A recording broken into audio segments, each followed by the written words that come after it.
Hey everyone, welcome to our live chat. I'm Heather and we are here for you each and every day starting at 8 a.m. So Monday through Thursday, we are here starting at 8, 10, 12, 2, and 4. And then on Fridays, we are here for you guys at 8 a.m. and 10 a.m. And so this is an opportunity for you to ask questions, to get to know Luminous. We know that there's a lot of people out there that want to hear more about Luminous and what we have to offer and how to do it and what to do and all that fun stuff. So that's what we're here for. I mean, we want to make it as easy as possible for you guys so you can learn and see how easy airbrushing is. So we always go over the basics. I always go over what's in the kit, how to use it, all of that. So we are going to do that. But today I really wanted to concentrate on color matching for this noon. And so I'm going, hey Tamberly, hey Jeannie. I'm going to go through color matching and how you would do that for airbrushing, because of course it is going to be a little bit different than traditional makeup because you're not applying it the same way. And so you definitely will you're putting it on differently. And so color matching is going to be a little bit different as well. So it's you'll hear me say this a lot, it's very forgiving. And so we're going to go over all of that. So real quick, this is one of our starter kits. And it comes with this is the icon. And then it comes with, well, first of all, you might have the icon, you might have the icon Pro, which is, it looks exactly the same, just a different color. And then you also might have the legend. And then it does come with 2 bottles of foundation. And we give you the 2 bottles so you can practice and, really get in there and get going with it. And then also so you can color match 365 days a year. And then we also have Love and Blush, which we're going to go over as well. And so I'm seeing what that one was. Renee has made some awesome slides. So I was trying to go through that and see if there are some that I could use as well. These are the things that we want you to do when you first get started. So the first thing is get it out of the box and just plug that bad boy in and just turn it on. The only thing you have to do is plug in the power cord and then just start airbrushing or feeling that air. As soon as you turn it on, there is air that comes out. So wherever you feel the air is where the makeup's going, which is really nice. And then the one thing I would want you to practice is the barely pulling back of the trigger, because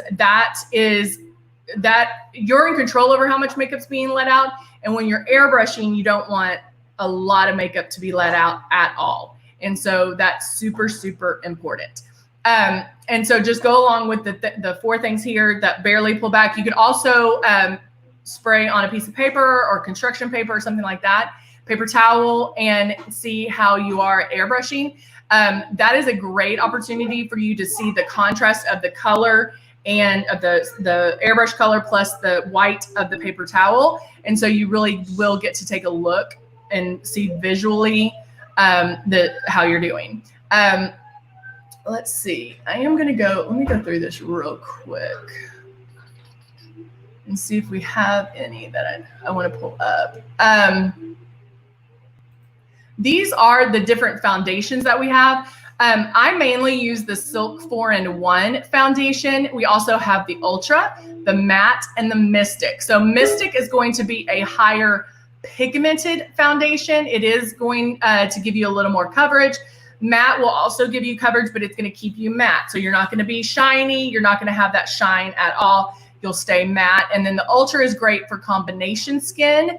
And then the Silk 4-in-1 is great for any skin type as well. It's going to give you, it will give you full coverage, but you have to make those passes to get there. All right. So hello, Jacqueline. Jacqueline says, sometimes the trigger sticks and I have to pull it back, start spraying, and then I can start a little bit. Hello, Amber. Good to see you. So Jacqueline, if your trigger is sticking, what I would possibly do is soak it in warm water. Doesn't have to be super hot water. Just, I usually get like a Tupperware bowl and fill it with warm water and let it sit in there to kind of work it out. If you also have the M1 primer, use that in there because sometimes that can help as well to get that kind of moving. So I would definitely try that. Again, soaking it, I think if anything is, if there's buildup in there from the makeup and that is making it stick, then soaking it can kind of help dissipate some of that makeup. Because our makeup is water and mineral based, water is going to dilute it and help it kind of break apart and get out of there, okay? All right. So real quick, because I do want to go over color matching, I'm going to grab, let me see which one's a high yield.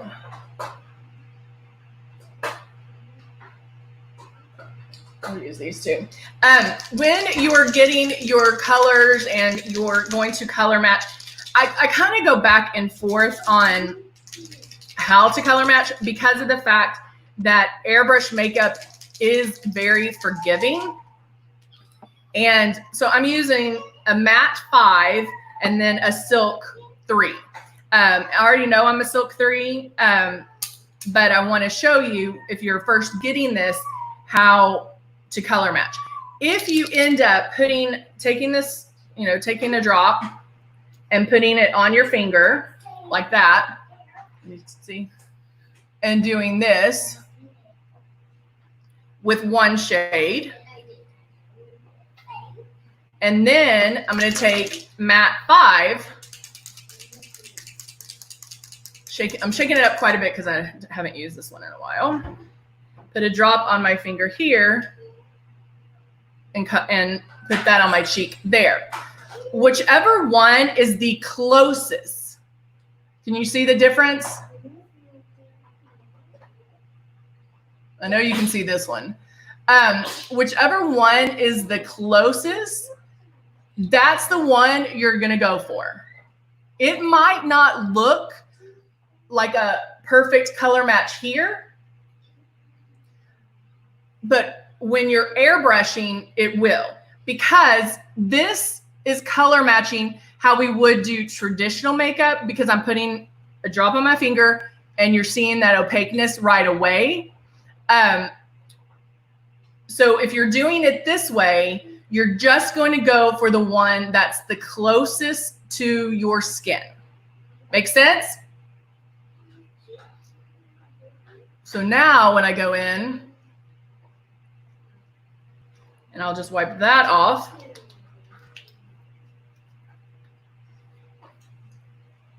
All right. So we saw the difference between the 3 and the 5. And now I'm going to put some drops in here. So we all agree that the 5 was not the color match that the 3 was, correct? Are we all in agreement?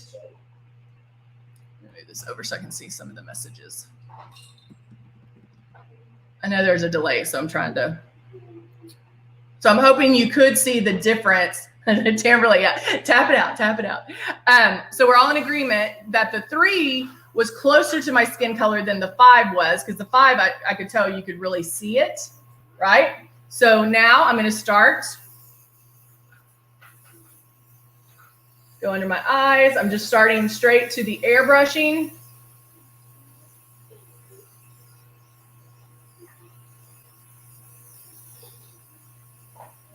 Okay. Making that, go in and make one complete pass. All right.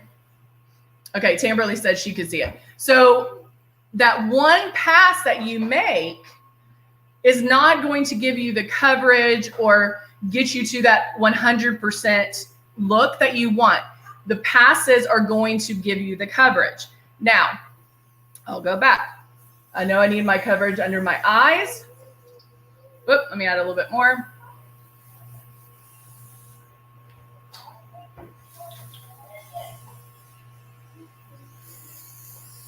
Go underneath my eyes, down my neck.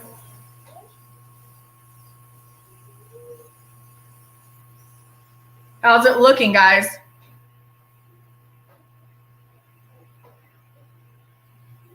How's it looking? I'm going to pause. Got a little overspray on mine.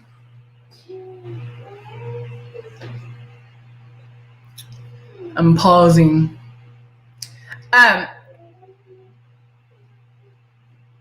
So I just spray this on. Do I like a little more coverage? Yes. So I probably would go in a little bit more, make a little more passes.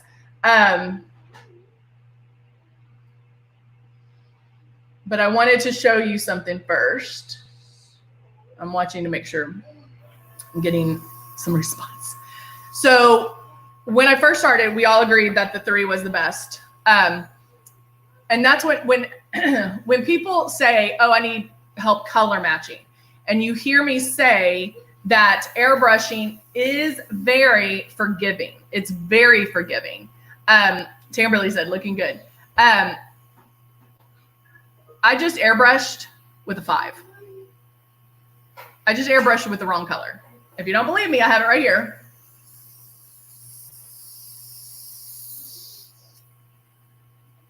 Can you see that? I actually started airbrushing with the 5, which is not my color. Now I just messed that up so I could show you. But airbrush makeup is very, very forgiving.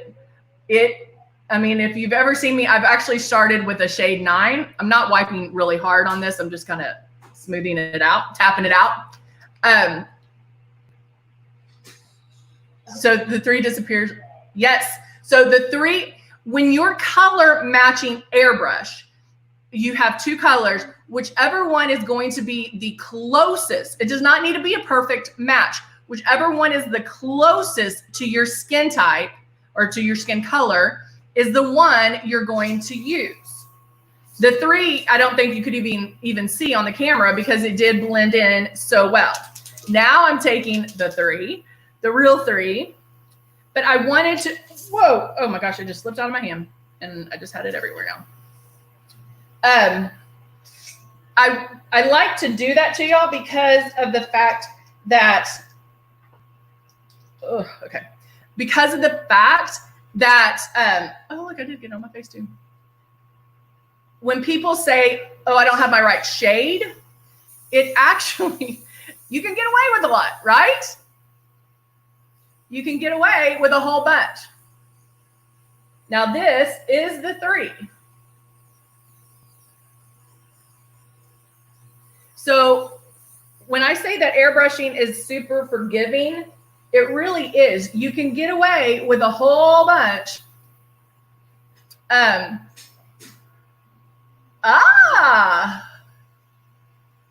Tamberly said, I thought you had because the coverage looks a little more heavier. Yes.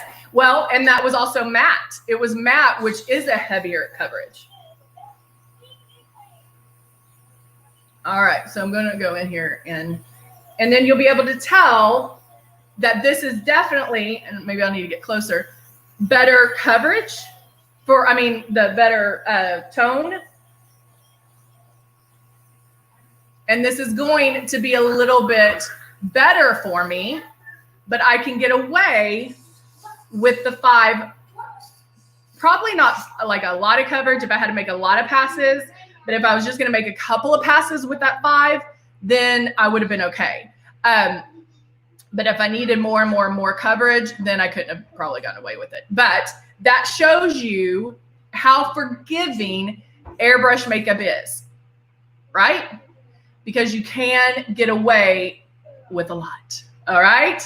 So that's one thing I did want to show you. I am going to use a little bit of glow underneath, and normally glow is something I put on first, but I'm going to go in here and just put 1, 2, 3 drops.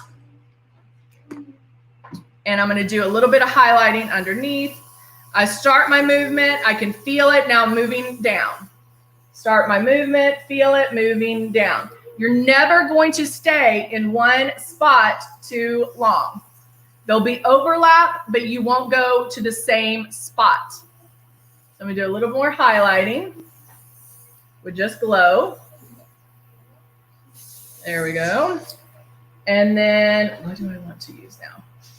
Like, what do I want to use now? To arrange this again. I'm going to take my Cut 1 palette and do a little contouring. And this is also where you can, again, get away with a whole bunch. So if I needed to go in and maybe I was using that 5 and it looked, maybe I misjudged the shade that I needed to be, I can go in and highlight and then use that 5 as like a contour, where I would go in and do reverse contouring, meaning just mainly do highlighting and work with the darkness of the shade 5. Does that make sense? I hope that makes sense. So just adding a little more shape to my face. So little things like that make such a difference, guys. So if you're spraying and you're like, oh, this is way too dark. 1, you can fix it immediately. But 2, you might be spraying too hard. Because know that, especially when you're trying to get that perfect shade match, if you're spraying as light as you should, it's very forgiving. All right? All right, guys. Thank you so much for joining me for the noon. I will see you back here at 2. We'll be back here at 2 o'clock to have some more fun for today. All right. Thanks so much for joining me, and I will see you back here. Bye for now.